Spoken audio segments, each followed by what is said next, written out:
معزز سامعین کرام، پردہ نشین خواتین اسلام، اللہ رب العزت بڑا ہی قادر ہے اور دنیا کی ہر چیز پر قدرت رکھتا ہے۔ اللہ کے قبضہ قدرت سے کوئی چیز دور نہیں ہے۔ اللہ تعالیٰ نے کن کہہ کر دنیا کو وجود بخشا۔ کن کا مطلب ہوتا ہے کہ ہو جا، تو جیسا اللہ چاہتا تھا ویسی دنیا بن کر تیار ہو گئی۔ قال لہ کن فیکون، تو اللہ کے کن کہنے سے یہ دنیا وجود میں آ گئی، اور جس دن اللہ تعالیٰ کہے گا کہ ختم ہو جا، ختم ہو جائے گی۔ اللہ کے لیے یہ کام ہمارے بچپن میں ریت میں گھر بنانے سے بھی آسان ہے۔ اللہ کا یہ کام دنیا کو مٹانا اتنا بھی مشکل نہیں ہے جتنا ہم ریت کا گھر بناتے ہیں اور مٹا دیتے ہیں۔ بچپن میں ہم نے اور آپ نے یہ کھیل کھیلا ہوگا، بچے آج بھی کھیلتے ہیں کہ ریت میں گھر بناتے ہیں یا مٹی سے گھر بناتے ہیں، اور جب دل ان کا بھر جاتا ہے، ٹائم ہو چکا ہوتا ہے، تو وہ بنائے ہوئے گھر کو مٹا دیتے ہیں۔ تو جتنا اس گھر کو، بالو کے اور ریت کے گھر کو مٹانا ہمارے لیے جتنا آسان ہے، اس سے کہیں زیادہ آسان اللہ کے لیے اس دنیا کو مٹانا ہے۔ اللہ جو چاہتا ہے وہی ہوتا ہے۔ قرآن کریم میں اللہ نے یہاں تک فرمایا وَمَا تَسْقُطُ مِن وَرَقَةٍ إِلَّا يَعْلَمُهَا إِلَّا هُوَ، کہ درخت کا کوئی پتا اللہ کے حکم کے بغیر نہیں گرتا۔ یہ امر واقعی ہے، یہ حقیقی بات ہے کہ اللہ کے حکم کے بغیر درخت کا کوئی پتا کیسے گرے گا۔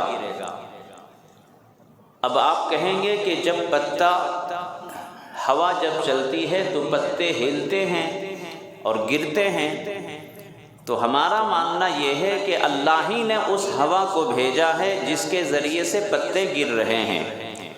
اگر اللہ نہ چاہے تو ہوا بھی نہیں آ سکتی۔ تو ہوا کا آنا یہ اللہ کے حکم سے ہے، اور ہوا کے ذریعے پتے کا گرنا یہ بھی اللہ کے حکم سے ہے۔ جس طرح انسان اللہ کے حکم کے بغیر نہ دنیا میں آ سکتا ہے نہ دنیا سے جا سکتا ہے، اسی طرح دنیا کی ساری چیزوں کا یہی حال ہے۔ اللہ کی مشیت کے بغیر درخت کا کوئی پتا نہ گر سکتا ہے نہ ہل سکتا ہے۔ بہرحال یہ ہمارے ایمانیات سے اس کا تعلق ہے۔ جو ایمان والے نہیں ہیں اور جو اللہ کے وجود کا انکار کرنے والے ہیں، ان کو یہ بات سمجھ میں نہیں آئے گی۔ ہم میں اور ان میں یہی فرق ہے، وہ اللہ کے وجود کو نہیں مانتے، قدرت کو نہیں مانتے، اسی لیے وہ کفار اور مشرکین بن گئے، اور ہم اللہ کو مانتے ہیں، قدرت کو مانتے ہیں، اللہ کی قدرت کی ساری چیزوں کو مانتے ہیں، اس لیے ہم موحد بنے اور مومن بنے۔ اور اللہ تعالیٰ یہی چاہتا ہے کہ بندے مجھے قادر مطلق مانے۔ جب تک بندہ اللہ کو قادر مطلق نہیں مانے گا، اس کو دنیا میں نہ چین مل سکتا ہے نہ سکون مل سکتا ہے، ہمیشہ بے چین رہے گا، ہمیشہ یہ چاہے گا کہ ہم اس سے بدلہ لیں۔ لیکن ظاہر ہے کہ ہر آدمی کسی سے بدلہ نہیں لے سکتا۔ طاقت کے اعتبار سے، مال کے اعتبار سے اللہ نے درجہ بندی رکھی ہے۔ کوئی ہم سے زیادہ مالدار ہے، کوئی ہم سے زیادہ طاقتور ہے، تو اگر اس کے ساتھ کبھی ہمارا سابقہ پڑ جائے اور وہ ہم پر ظلم کر بیٹھے، ہم بدلہ نہیں لے سکتے، تو ہم کیا کہتے ہیں؟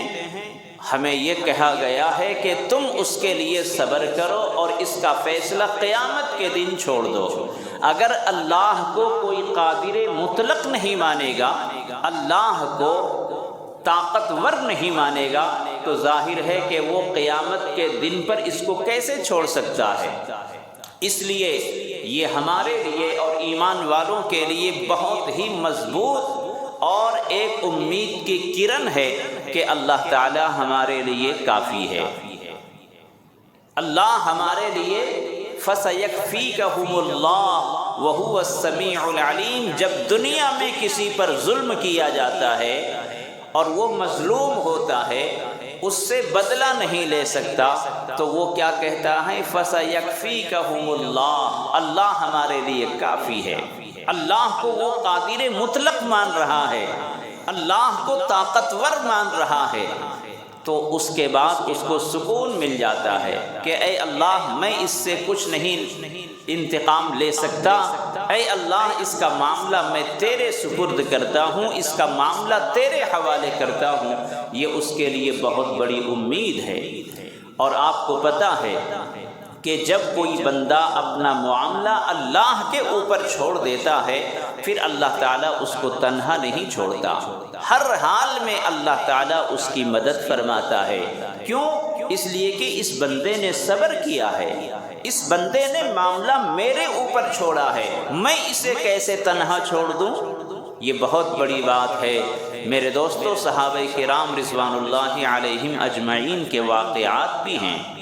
ایک واقعہ یوں لکھا ہے کہ حضرت ابو ہریرہ رضی اللہ عنہ روایت کرتے ہیں کہ ایک مرتبہ حضور صلی اللہ علیہ وسلم تشریف فرما ہے اور حضرت ابو بکر صدیق رضی اللہ عنہ یا کوئی دوسرے صحابی وہاں بیٹھے ہیں۔ ایک شخص نے آ کر حضرت ابو بکر صدیق رضی اللہ عنہ کی شان میں گستاخی کی۔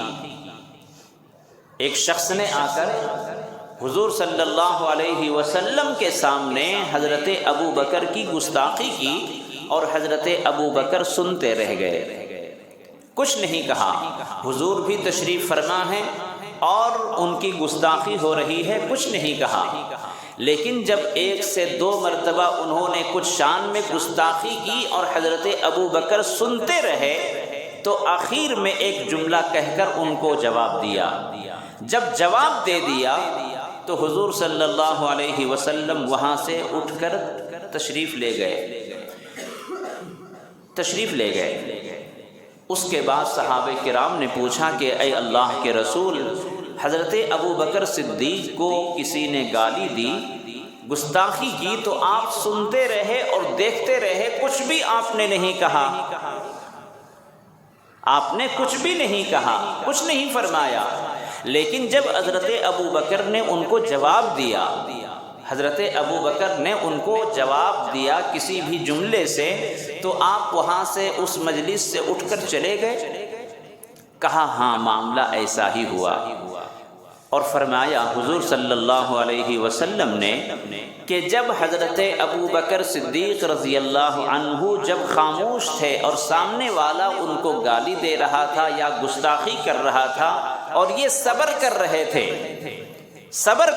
تھے، تو اللہ کے فرشتے ان کو جواب دے رہا تھا، اللہ کے فرشتے اس کو جواب دے رہے تھے گستاخی کرنے والے کو۔ لیکن جب حضرت ابو بکر صدیق نے ان کو جواب دیا تو اللہ کے فرشتے وہاں سے چلے گئے کہ جب تم نمٹ رہے ہو تو تم نمٹ لو۔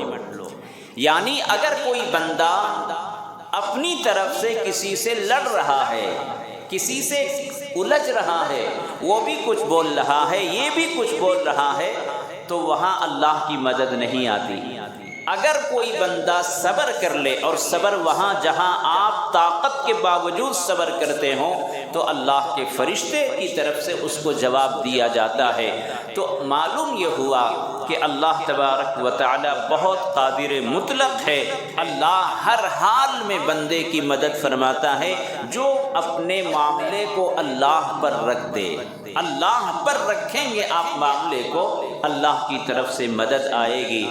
اور اگر آپ خود ہی نمٹنا شروع کر دیے، خود ہی الجھنا شروع کر دیا، اور اگر اس نے ایک گالی دی تھی اور آپ نے 2 گالی دے دیا تب تو ظاہر ہے کہ یہ ظلم ہو رہا ہے، تو اس لیے اللہ کی مدد نہیں آتی۔ بہرحال میرے دوستو، حضور اکرم صلی اللہ علیہ وسلم اس دنیا میں تشریف لائے، میلاد النبی کا مہینہ چل رہا ہے، تو ہمیں آقا صلی اللہ علیہ وسلم کی تمام اخلاق کی باتوں کو، سنت کی باتوں پر عمل کرنا ہے اور اس کو اپنے دل و جان میں پیوست کرنا ہے۔ جب تک ہم آقا کی سیرت و سنت پر نہیں چلیں گے کامیابی ناممکن ہے۔ ایسا نہیں ہو سکتا کہ ہم کسی اور راستے سے کامیابی حاصل کر لیں، کوئی اور شارٹ کٹ راستہ نہیں ہے، سیرت رسول صلی اللہ علیہ وسلم پر چل کر ہی کامیابی مل سکتی ہے۔ ابھی پورے ملک میں جو معاملہ چل رہا ہے، شاید ہی کوئی ہندوستان کا کوئی مسلمان وہ معاملہ نہ جانتا ہو۔ ہنگامہ خیز ہے اور سلگتی آگ کی طرح پورے ملک میں یہ معاملہ چل رہا ہے، اور ہمیں بابری مسجد کی شہادت اور پھر اس کو قانونی طور پر گھپلے کر کے ناانصافی کے ساتھ سارے ثبوت ہونے کے باوجود انصاف کسی اور کے حق میں کرنے کے ساتھ اس زخم کو ہم ابھی تک بھول نہیں پائے ہیں۔ یعنی ایک مسجد کے جانے کا غم ابھی تک ہمارے سینے میں تازہ ہے۔ اب ایک مسجد نہیں، ہندوستان کی تمام مسجدوں کا معاملہ آ چکا ہے، تمام عیدگاہوں کا، قبرستانوں کا، درگاہوں کا، مزاروں کا معاملہ آ چکا ہے۔ یہ تو اچھا ہوا کہ بابری مسجد تمام ثبوتوں کے باوجود ججوں نے جو فیصلہ دیا وہ یہ دیا کہ مسجد تھی اور غیر قانونی طور پر توڑی گئی۔ اتنا جج نے، سپریم کورٹ نے فیصلے میں لکھا ہے۔ مسجد کو تسلیم بھی کیا اور غیر قانونی طور پر توڑا گیا، شہید کیا گیا، یہ بھی تسلیم کرتا ہے سپریم کورٹ۔ اور بابر نے بنایا تھا، یہ ثابت نہیں ہوا۔ اس کے بعد ایک مسجد کا معاملہ تھا اور اسے ہم مسلمان اپنے دل میں زخم کی طرح ہم سہتے جا رہے تھے۔ اب پورے ہندوستان کی مسجدوں کا معاملہ ہے، مدرسوں کا معاملہ ہے، خانقاہوں کا معاملہ ہے، عیدگاہوں کا، مزاروں کا، درگاہوں کا معاملہ ہے۔ بہت سارے مسلمان شاید نہ جانتے ہوں، ان کے علم میں یہ بات آنی چاہیے تھی، اس لیے کہ یہ ہم سب کا معاملہ ہے۔ آپ کسی بھی ایریے میں رہیں، کسی بھی اسٹیٹ میں رہیں، وہاں آپ کو نماز مسجد میں پڑھنا ہے، آپ کے بچے مدرسے میں جائیں گے، آپ کی عید کی نماز عیدگاہوں میں ہوگی، آپ اپنے جنازوں کو، مردوں کو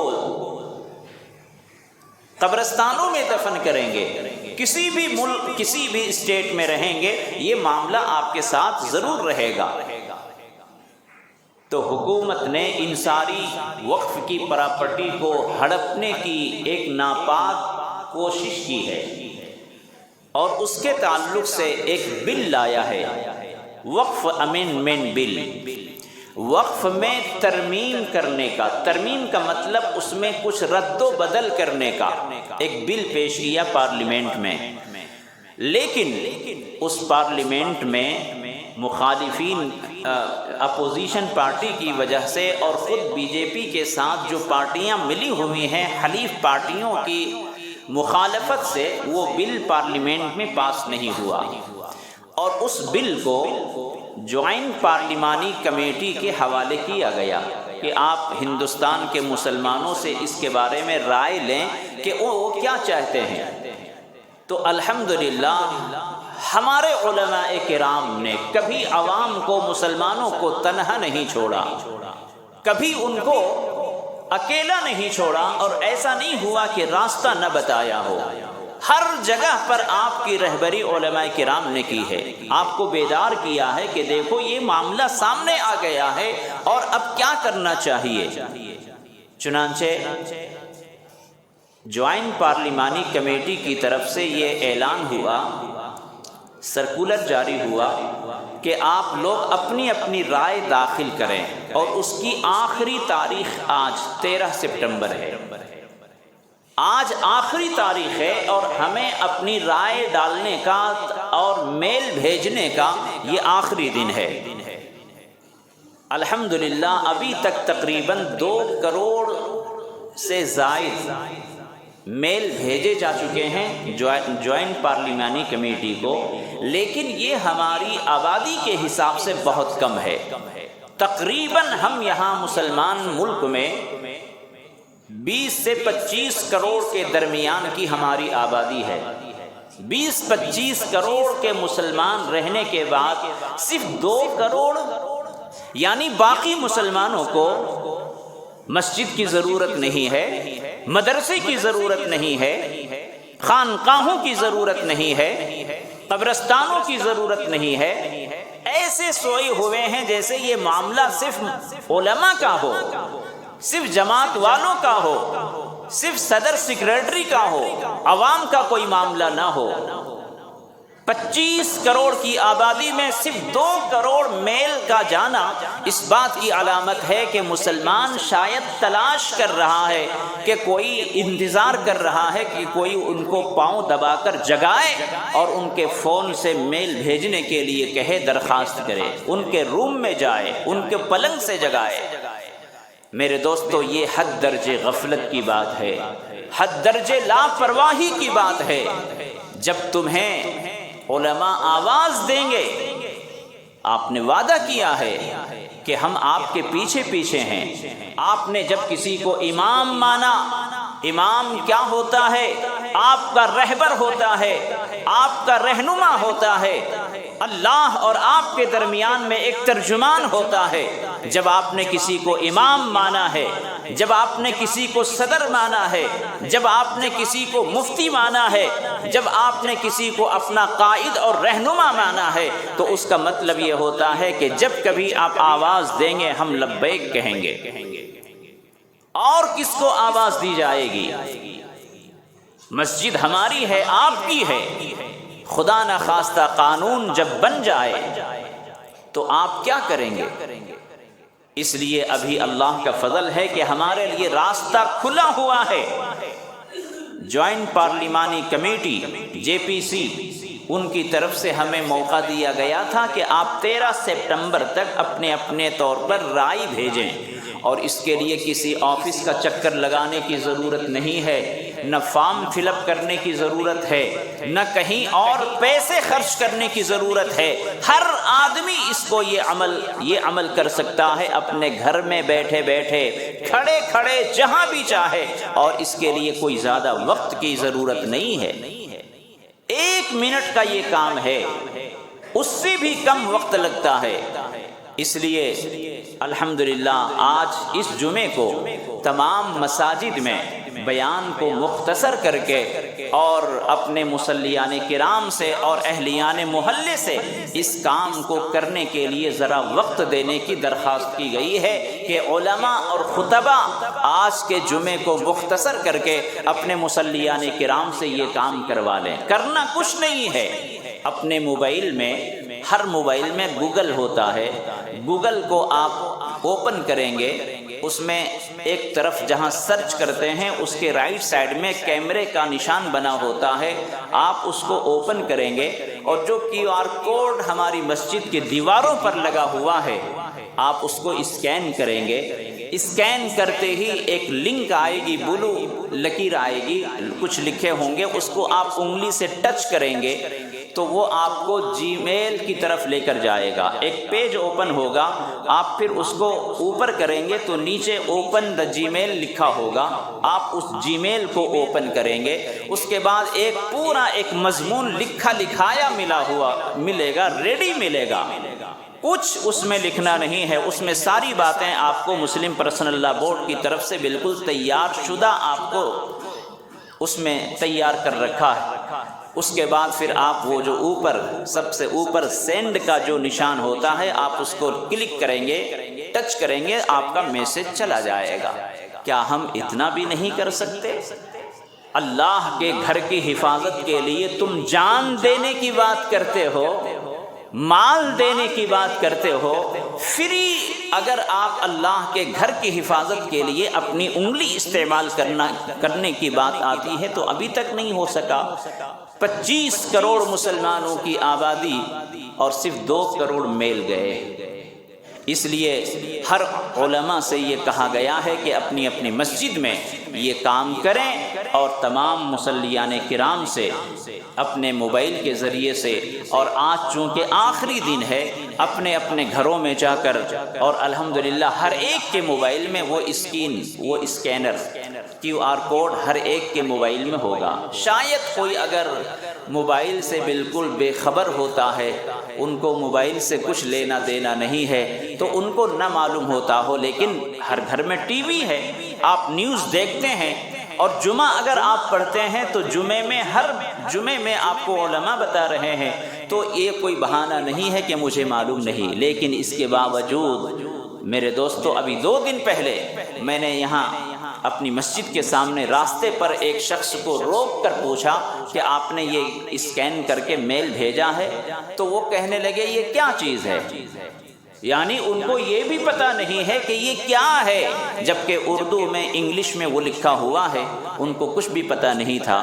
میں نے کہا موبائل ہو تو بتائیں، تو کہا کہ موبائل گھر میں ہے۔ پھر ان کو ساری تفصیلات بتائیں، اور انہوں نے کہا کہ ہم جا کر گھر میں کریں گے۔ تو ابھی بھی ایسے غفلت میں لوگ پڑے ہوئے ہیں۔ اب بتائیے کہ ایسے میں کیا ہو سکتا ہے؟